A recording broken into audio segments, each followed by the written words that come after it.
오늘부터 우리가 함께 내 인생의 목적, 그것을 우리가 6주간에 걸쳐서 함께 말씀을 보기를 원합니다. 날수로는 40일을 우리가 함께 인생의 목적을 찾아서 나아가기를 원합니다. 성경을 기초로 하고 있고, 성경이 텍스트가 되어지고, 또 부교재로서 우리가 목적이 이끄는 삶에 대한 것들을 책자를 통해서 우리가 또 함께 말씀을 보기를 원합니다. 여러분들이 새벽 예배 때도 나오셔야 합니다. 새벽 예배 때에 40일 동안 우리 함께 말씀을 우리 인생의 가장 중요한 것입니다. 우리에게 가장 중요한 그 목적들을 함께 나누기를 원합니다. 우리가 어디를 여행을 갈 때에 여러분들 들어갈 때에 이민간이 묻는 똑같은 질문이 하나 있습니다. 우리가 무슨 질문이에요? 이민간이 여러분에게 미국을 들어올 때도, 또 제가 또 캐나다를 갈 때도 또 그곳에 묻는 동일한 질문이 있습니다. What purpose of your trip? 그러니까 당신이 이 여행의 목적이 뭐냐? 한국에 여러분 들어갈 때도 여기 온 목적이 뭐예요? 묻습니다. 그를 대답해야 합니다. 그리고 그곳에 가는 장소까지도 어느 때는 묻는 경우가 있습니다. 어디서 머물 거냐? 어디 호텔에서 머물 겁니다. 호텔 주소 있느냐? 라고 묻습니다. 그런 것처럼 우리의 인생에 정말 진정한 목적을 우리가 삼고 살아가야 될 것입니다. 러시아의 작가인 고골라라고 쓴 그 작가의 외투라고 하는 작품이 있습니다. 19세기 때에 쓴 그 작품이 많은 사람들에게 단편 소설이지만 많은 것들을 함축하고 있습니다. 한 노인이 나오게 되어집니다.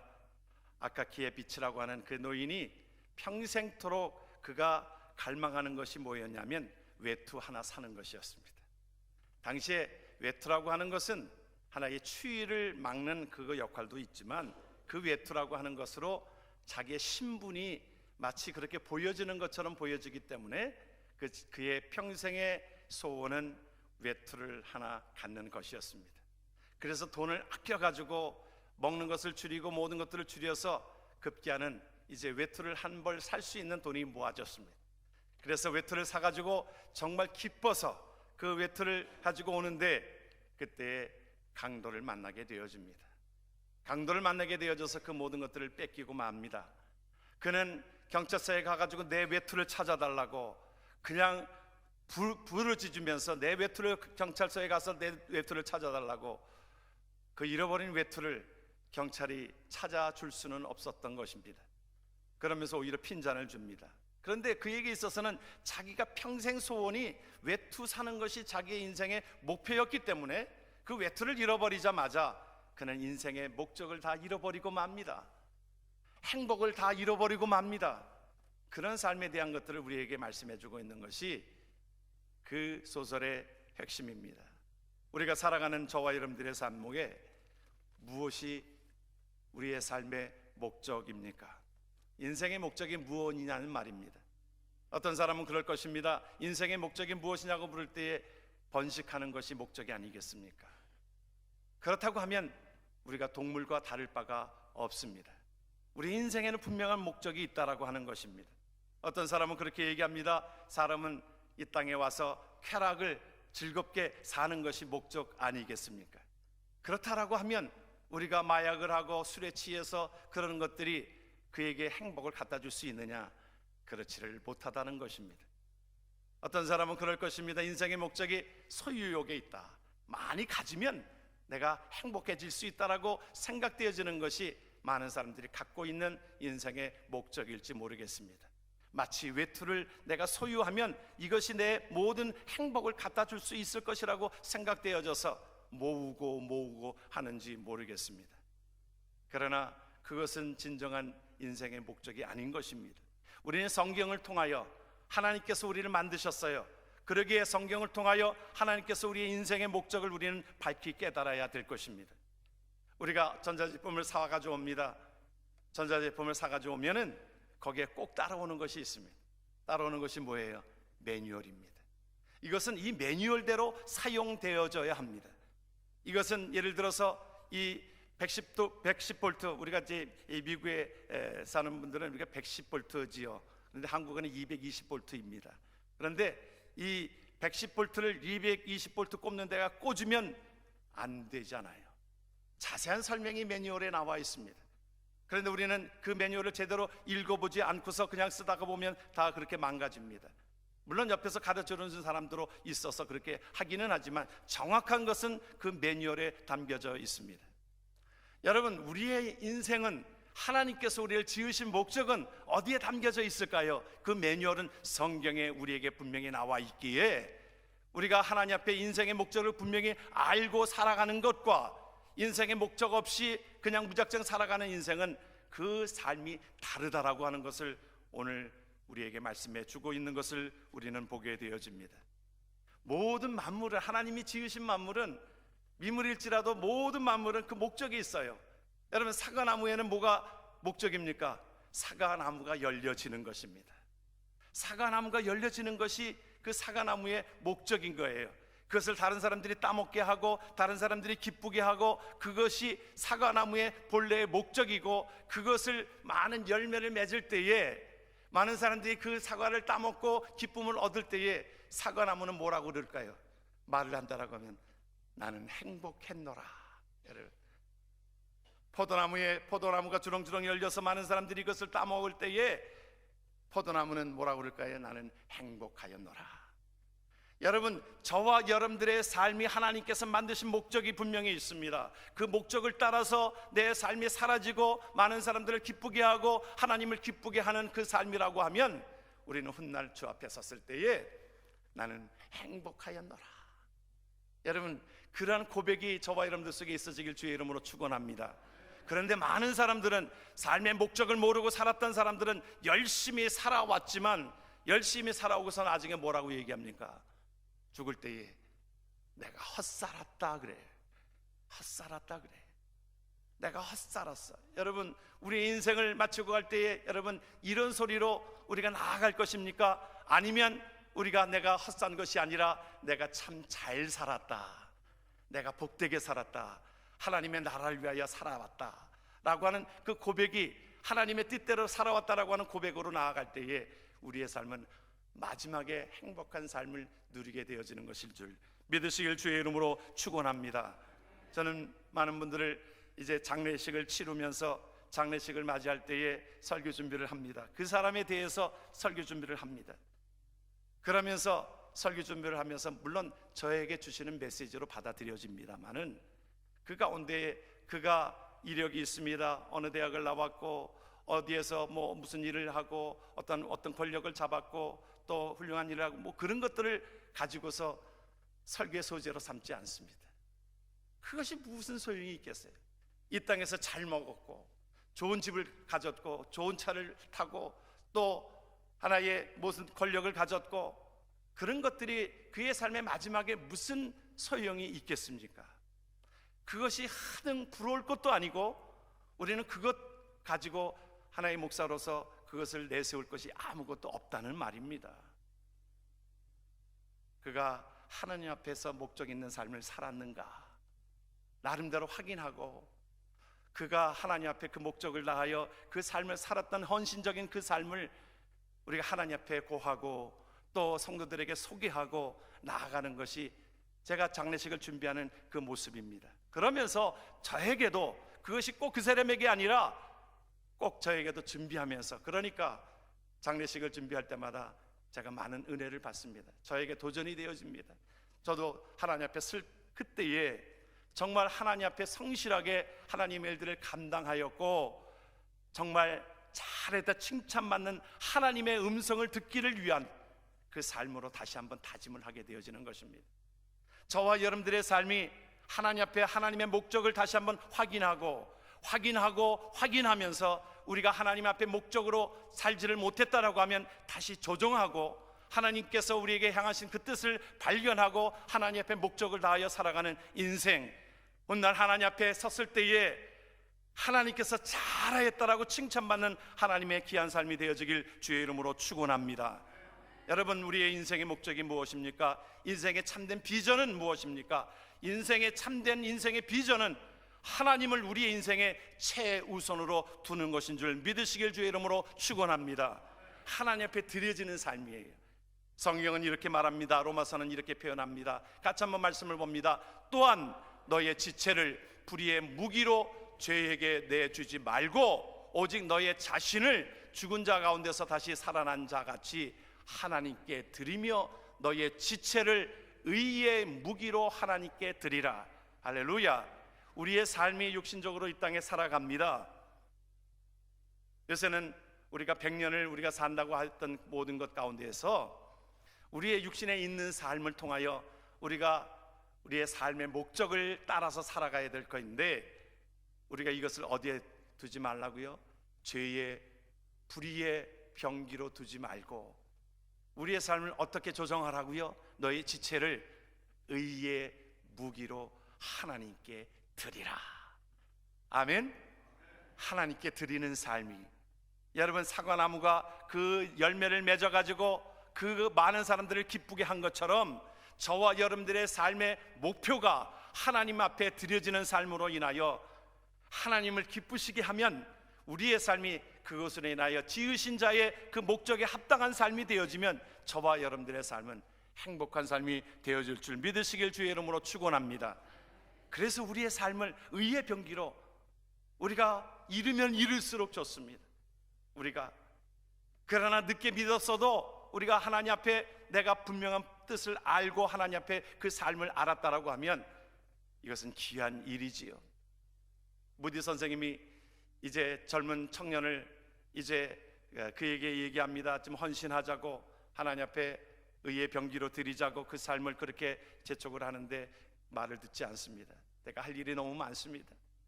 놀아야 되고요, 또 여러 가지로 젊을 때 얼마나 할 일들이 많습니까? 그랬을 때에 그 청년이 병이 들어서 병원에 입원을 했습니다. 입원했을 때에 그 무디 선생님이 그를 찾아갔습니다. 찾아갈 때에 그냥 가지 않고 시든 꽃을 가지고 갔습니다. 꽃이 다 시들어서 누가 보기에도 참 보잘것없는 꽃이었습니다. 그에게 다가가서 그 꽃을 그에게 전달해 줄 때에 그 청년이 화를 냅니다. 아니 선생님, 아니 이런 꽃을 저에게 갖다 줍니까? 이거는 버려도 누가 가져갈 꽃도 아닌데 이거 꽃을 저에게 줍니까? 그러게 말일세. 당신을 하나님 앞에 젊을 때부터 하나님 앞에 드리도록 하나님은 원하고 계실세. 다 시든 꽃을 하나님 앞에 드리는 것이 아니라 젊을 때부터 하나님 앞에 싱싱한 꽃을 하나님 앞에 드리도록 하세. 그의 고백이었습니다. 우리가 하나님 앞에 나아갈 때에, 하나님께 나아갈 때에 우리에게 말씀합니다. 우리는 때로는 핑계를 댈 수 있습니다. 하나님 앞에 좀 기도로 나아가십시다. 여러 가지로 핑계를 댈 수 있습니다. 하나님 앞에 예배에 충실하게 나아가십시다. 핑계를 댈 수 있습니다. 내가 바쁘다고요. 누가복음 14장에 보면 이러한 말들이 나오잖아요. 잔치를 배설하고 사람들을 초청하였습니다. 초청하였을 때 그들이 이야기한 것이 나는 바빠서 못 갑니다. 오늘 장사해야 되고요, 또 가족들을 돌봐야 되고요, 그래서 내가 갈 수가 없습니다. 초청한 사람들이 그렇게 얘기하였을 때에 그 초청한 사람들의 마음이 멀쓱해졌습니다. 그래서 물론 첫 번째는 하나의 영적으로 말하게 되어지면 하나의 유대인에게요 부르신 것인데 그들은 그 모든 것들을 거부하였습니다. 그 가운데에 병든 자, 저는 자, 모든 자들을 이제 내게로 오라고 하여라. 이방인들에게 복음이 확장되어졌을 때에 저와 여러분들의 삶은 그 모든 것 가운데 하나님의 귀한 은혜 가운데 예수 그리스도의 피를 받아들이고 예수 그리스도의 십자가를 받아들이고 하나님의 백성으로 삼게 하신 것이 하나님의 은혜인 것입니다. 그리고 주님이 우리에게 초청하고 계십니다. 하나님의 일들을 감당하자고, 하나님 앞에 그 일들을 감당하자고 너의 지체를 의의 무기로 하나님 앞에 드리라고 말씀하고 있는 것을 우리는 기억하게 되어집니다. 여러분, 우리의 삶 속에 가장 중요한 것은 우리가 바삐 살고 어떤 속도가 아니라 가장 중요한 것은 정확한 방향을 하여 나아가야 되는 것입니다. 그래서 우리가 하나님 앞에 이렇게 말씀합니다. 잠언서는 우리에게 이렇게 고백합니다. 같이 한번 말씀을 봅니다. 너는 범사에 그를 인정하라. 그리하면 내 길을 지도하시리라. 여러분, 하나님께서 우리에게 만드신 그 목적 가운데에 하나님을 인정하고 하나님 앞에 나아가는 것을 우리에게 말씀해 주고 있습니다. 그리하면 하나님께서 우리의 삶을 인도하신다라고 말씀하고 있습니다. 하나님의 뜻에 맞추어서 우리의 삶을 드리라고 말씀합니다. 마태복음 6장에는 이렇게 말씀합니다. 우리가 같이 한번 말씀을 봅니다. 그런즉 너희는 먼저 그의 나라와 그의 의를 구하라. 그리하면 이 모든 것을 너희에게 더하시리라. 아멘. 저와 여러분들의 삶이 하나님의 나라와 그의 의를 구하는 삶으로 우리의 삶의 모든 목적이 맞춰지면 하나님께서 뭐라고 말씀하셨어요? 그 모든 것들을 하나님께서 너희에게 더하시리라.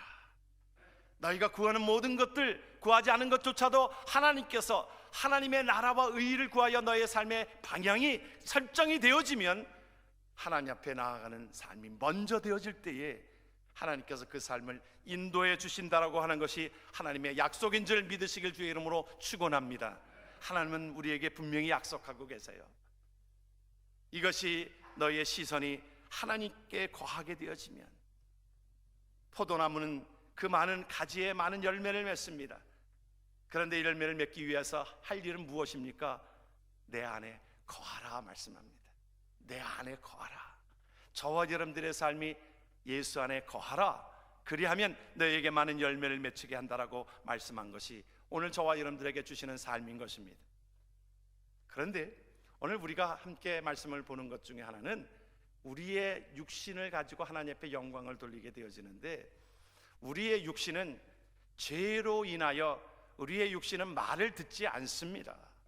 여러분, 우리의 육신은 하나님께 영광을 돌리는 그것에 말을 듣지 않습니다. 죄로 인하여 우리가 어떤 자였어요? 죽었던 자들이기 때문에 그렇습니다. 우리가 걸어갈 때에 손과 발이 이렇게 같이 가고 달릴 때에 손과 발이 같이 움직이잖아요. 그런데 장애가 있게 되어지면 손과 발이 같이 움직이지 않습니다. 달릴 때 여러분들 달리기 해보셨죠? 달리기 하면은 이 오른손이 딱 나가면 이 발은 왼발이 앞으로 어떻게 되나요? 이게 까꾸로 되는 같이 어쨌든 간에 이게 제가 설명할 수는 없지만 오른손이 나가면 왼발이 뒤로 딱 제쳐지게 되어지잖아요. 이게 같이 나가면 문제가 되잖아요. 우리는 이것이 그렇게 손과 발이 잘 맞춰지게 되어지는 것이 건강한 사람입니다. 그런데 이게 지체가 있게 되어지면 같이 이것이 협력이 안 되는 것처럼, 장애가 있게 되어지는 것처럼 우리의 삶에 가장 필요한 것은 하나님께 우리의 삶이 온전하게 드려질 때에 건강한 모습이 되어져야 하는데, 우리는 육신의 우리의 소욕은 그러하지를 못합니다. 육신의 소욕은 하나님 앞에 나아가는 것보다는 육신의 소욕은 하나의 우리가 죄로 인하여 그것의 쾌락으로 자꾸 빠져들어가려고 하는 모습들이 있습니다. 하나님 앞에 나아가는 모든 것 가운데 상당히 쉽지 않습니다. 그러기에 오늘 성경은 우리에게 말씀해 주고 있는 것은 의의 병기로 드리라고 하는 그 말씀에는 훈련이 필요한 것입니다. 훈련의 과정이 필요한 것입니다. 여러분, 축구할 때에 그 선수들이 공을 한번 차면 뻥뻥 나가고 그냥 멀리 나가잖아요. 정확하게 공의 그 밑에 부분을 정확하게 차야 합니다. 그리고 거기에 찰 때의 힘을 앞에서부터도 주어서는 안 됩니다. 공을 딱 맞는 순간에 거기에 임팩이 딱 들어가야 합니다. 허리가 딱 들어가야 합니다. 그러면 공에 힘이 실어져서 공이 쫙 앞으로 나갑니다. 제가 축구를 잘할 것 같을까요? 예? 여러분, 축구는 전혀 못합니다. 알기는 많이 아는 거예요. 알기는 많이 아는데 삶으로 나타나지를 못하는 것처럼. 알기는 많이 아는데, 그러기에 우리가 하나님 앞에 저와 여러분들이 육신의 삶을 위해서는 우리가 훈련의 과정이 필요한 것입니다. 성경이 뭐라고 말씀합니까? 훈련에 망령되고 허탄한 신화를 버리고 경건에 이르도록 내 자신을 연단하라라고 말씀하고 있는 것입니다. 우리가 하나님 앞에 저와 여러분의 삶을 연단한다라고 하는 것은 훈련시킨다는 말이에요. 프랙티스한다 이 말이에요. 우리의 육신의 삶이 있는데 이것을 하나님이 기뻐하시는 삶으로 이것을 연단하는 것, 이것이 우리에게 하나님이 원하시는 귀한 삶이라고 하는 것입니다. 우리가 새벽 예배도 그렇습니다. 우리가 새벽 예배를 사실은 훈련받기가 쉽지 않습니다. 처음에 나오게 되어지면 그 하루 종일 힘이 들어요. 처음에는 그렇잖아요. 새벽 예배 나오면 낮에 졸렵고 힘들고 견디기 어렵습니다. 그런데 이 훈련의 과정들이 지나게 되어지면 얼마나 그 상쾌하고 기쁨이 있고 하나님께서 주시는 말씀들을 사모하는 이러한 마음들이 있게 되어집니까? 그래서 우리 육신은 쳐서 복종케 해야 되는 것입니다. 훈련해야 되는 것입니다. 우리가 큐티도 마찬가지입니다. 하나님의 말씀을 우리가 보고 큐티하는 모든 것들 속에 하나님께서 우리에게 그 말씀을 훈련하라고 하나님의 말씀을 우리에게 주신 것입니다. 왜냐하면 이것은 귀한 일이기 때문에 그런 것입니다. 늘 말씀드리는 것 가운데 우리 영어에 보면은 우리가 좋다라고 하는 것이 굿이잖아요. 우리가 어느 때는 쾌락적인 것들이 좋을지라도 우리가 배려한 것, 굿의 비교급이 뭐예요? 배려한 것이 있으면 우리는 굿한 것도 내려놓을 수 있어야 합니다. 그런데 가장 베스트한 것이 나타나면 우리가 가장 좋아했던 배려한 것도 내려놓을 수 있는 것이 하나님께서 우리에게 원하시는 귀한 삶이라고 하는 것입니다.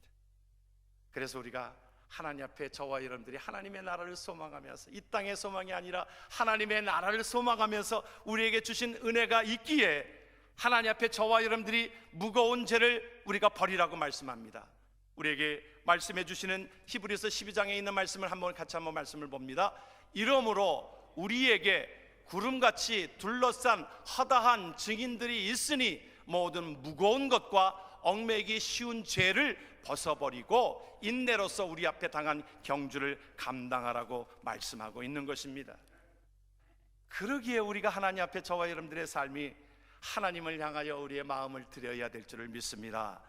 가장 좋은 것, 하나님께서 하나님의 나라를 우리에게 소유케 하셨잖아요. 그 삶을 유지하기 위하여 하나님 앞에 나아가는 것을 하나님의 말씀을 듣는 것으로 시작되어지는 그 삶을 우리에게 말씀해 주고 있습니다. 여러분, 하나님의 말씀을 체험하고 하나님의 은혜를 받는 것이 먼저일까요? 아니면 헌신하는 것이 먼저일까요? 체험이 먼저입니다. 여러분, 그 삶을 누가복음 10장에 보게 되어지면 마리아와 마르다의 삶을 통해서 하나님께서 말씀해 주시는 예수님의 말씀을 보게 되어집니다. 예수님이 이제 마리아의 집에 오신다고 하니까 마리아와 마르다 또 나사로가 있었잖아요. 그런데 그 가운데에 마리아와 마르다가 예수님 오신다고 하니까 너무너무 기뻤습니다. 기뻐가지고 이제 마르다는 그 가운데 부엌에 가서 열심히 음식을 준비합니다. 예수님이 무엇을 좋아하실까 하면서 열심히 준비해요. 그런데 마르다는 그 예수님이 오시니까 달라붙어 가지고는 예수님의 말씀을 듣는데 같이 있습니다. 그러니까 그 가운데 마르다가 화가 나지 않아요. 여러분, 그런 상황이 되어지면 얼마나 화가 나겠습니까? 아무리 자매 관계라도. 그러니까 마르다가 예수님한테 이렇게 구합니다. 마리아를 나에게 좀 보내어서 내가 지금 음식 만들고 있는데 마리아를 보내어서 내가 음식 만든 것에 돕도록 해주세요. 예수님이 뭐라고 말씀하셨습니까? 뜻밖의 말씀을 하고 있는 것입니다. 한 가지 일에 족하다. 마르다야, 내가 많은 일로 염려하고 근심하나 한 가지만이라도 족하니라. 이 말씀은 무슨 말씀이냐? 네가 오히려 그 일로 인하여 네가 좀 불평하고 근심하게 되어지는 것인데, 이것은 예수님의 말씀을 듣고 말씀에 우리의 삶의 모든 것들이 맞춰져서 나아갈 때에 그 헌신이 진정한 헌신이지, 지금의 하는 헌신은 불평밖에 나오지 않는다 이 말이에요. 여러분, 혹시라도 오해하지 마시기 바랍니다. 여러분, 교회 안에서 우리가 헌신이 먼저냐 말씀을 듣는 것이 먼저냐라고 말씀하였을 때 은혜 받는 것이 먼저입니다. 그러면 우리가 그럴 것입니다. 교회 일은 누가 하고요? 교회 일은 누가 하고요? 교회 일을 하지 말라는 말씀이 아니잖아요. 딱 잘라서 말하면 교회 일 하지 말라고 그랬어요, 목사님이. 여러분, 제가 목회를 하면서 많이 수없이 본 것 중에 하나는, 우리가 하나님의 말씀에 기초하지 않고 그 마음이 하나님 앞에 은혜 받지 못하고 자기가 달란트가 있다고 해서, 어느 때는 음악의 달란트가 있다고 해서 또 어떤 미술의 달란트가 있다고 그래서 또 여러 가지 달란트가 있다고 그래서 먼저 교회 일을 하려고 하는 사람들의 모습들을 보면 때로는 많이 시험받고 나가는 것을 보게 되어집니다. 왜 내가 이 교회에 와서 이렇게 헌신하는데 왜 나를 돕지 않는 거야? 왜 나를 알아주지 않는 거야? 마치 마르다가 그렇게 얘기한 것처럼, 불평하고 짜증낸 것처럼 그렇게 도달할 수 있는 것입니다. 여러분, 그러나 하나님 앞에 예수님의 말씀을 듣고 헌신되어진 자들의 모습은 누가 뭐래도 불평하지 않습니다. 내가 은혜에 감사한 것뿐인데, 내가 은혜에 감사해서 한 것뿐인데, 여러분, 태도가 달라집니다. 내가 아무리 좋은 재주가 있더라도 내 삶의 본심이 어떠한가에 따라서 모든 것들이 달라지게 되어지는 것입니다. 그런 자들의 모습은 헌신을 하여도 누가 뭐라고 하여도 그것에 불평하지 않습니다. 왜냐하면 예수님께 받은 은혜가 있기에 나는 그저 그 일을 감당하는 것입니다. 진정한 헌신은, 하나님의 몸된 교회는 그러한 자들이 모인 곳입니다. 그렇게 하나님이 말씀하고 계십니다. 하나님 앞에 먼저 우리의 삶이 하나님 앞에 초점을 맞추고 정말 하나님 앞에 목적을 다하여 하나님 앞에 삶을 다하여 나아갈 때에 내 삶을 통하여 헌신케 되어지는 것이 복된 삶이라고 하는 것입니다. 우리가 하나님 앞에 이제 우리는 40일 동안 함께 하나님이 우리를 향하신 그 목적을 함께 말씀을 통하여 우리가 살펴볼 것입니다. 그런데 이 목적이 이끄는 삶이라고 하는 것은 우리가 마치 이끈다라고 하는 삶이에요. 앞에 무엇이 이끄냐에 따라서 내 삶이 달라지는 것처럼 우리의 목적이 어디에 있느냐라고 하는 것을 우리가 다시 한번 발견해야 될 것입니다. 그런데 이것의 목적을 향하여 나아가지 못하는 것 중에 하나는 우리가 과거에 묶여있는 모습들이 때로는 있을 수 있습니다. 때로는 과거의 죄책감에, 트라우마의 상처에 묶여 있어서 배가 나가려고 해도 아무리 노를 져도 나가지 못하는 것은 나를 얽매이고 있는 죄로부터, 이것이 하나님의 용서를 받는 그 하나님의 은혜가 있어져야 될 것입니다. 노를 아무리 열심히 져도 하나님 앞에 구원에 대한 확신과 하나님 앞에 제사함을 받은 것에 대한 확신이 없으면 앞으로 나아갈 수가 없기 때문에 그런 것입니다. 그래서 오늘 우리에게 로마서는 이렇게 표현을 합니다. 같이 한번 말씀을 봅니다. 그러므로 형제들아, 내가 하나님의 모든 자비하심으로 너희를 권하노니 너의 몸을 하나님이 기뻐하시는 거룩한 산 제물로 드리라. 이는 너희가 드릴 영적 예배니라. 아멘. 여러분, 우리의 삶이 살아있을 때에, 우리의 육신이 있을 때에 죄의 그 우리의 소욕을 드리는 것이 아니라 의의 병기로 우리의 삶을 하나님 앞에 살아있을 때 산 제물로 하나님 앞에 드리라고 하는 것이 오늘 저와 여러분들에게 주시는 하나님의 말씀인 것입니다. 우리가 이 땅에 올 때에는 아이가 태어날 때에 주먹을 불끈 쥐고 이 땅에 태어납니다. 뭔가 사명을 가지고 태어나기 때문에. 그러나 돌아갈 때는 어떻게 돌아갑니까? 손을 다 펴고 돌아가십니다. 가져갈 것이 아무것도 없다는 말이지요. 우리가 살아있을 때에 하나님 앞에 저와 여러분들의 땀과 헌신과 그 삶을 온전하게 드리는 것이 하나님께서 우리에게 말씀해 주시는 은혜인 것입니다. 그렇게 될 때에 우리의 삶은 훗날 주 앞에 설 때에 잘했다 칭찬받는 자로 삼게 되어지는 줄 믿으시길 주의 이름으로 축원합니다. 우리 하지호 장로님이 지금 한 달째 지금 병원에 누워 계시는데 한 3주간을 그 중환자실에 계셨습니다. 중환자실에 그냥 산소호흡기를 그 안에 집어넣어서 호흡을 하게 하니까 정말 갑갑하니까 이제 아예 깨어나지 못하도록 그렇게 그냥 의식이 없을 정도로 이렇게 그 신경안진제를 줘서 그것이 깨어나지 못한 채로 한 2주간 3주간을 지나고 있었습니다. 알아볼 수도 없고 호흡은 하고 있었지만 뭐 의사도 사실은 좀 어려운 쪽으로도 얘기도 했었습니다. 그런데 그가 지금 깨어나셨어요. 그래서 지금은 이제 산소호흡기도 다 빼어지고 또 음식물도 이렇게 코로 이렇게 집어넣는데 그것도 빼고 음식을 이제 조금씩 주는 것을 섭취를 합니다. 이제 우리가 이제 건강이 이제 회복되는 것을 어떻게 알 수 있냐면 먹고 싶은 것이 생각이 나는 거예요. 그래서 제가 물었어요. 장로님 나오시면 제가 음식 사드릴 테니까 뭐가 먹고 싶으세요? 그러더니 떡국이요 그러더라고요. 떡국이 먹고 싶으시대. 그 다음에 뭐가 또 먹고 싶으세요? 회덮밥이요. 또 먹고 싶은 게 뭐예요? 가자미 무친 거요 그러더라고요. 그러니까 먹고 싶은 게 이제 많이 생각나는 게 뭐냐면 이제 건강이 좀 회복이 된다 이 말입니다. 완전하지는 않지만.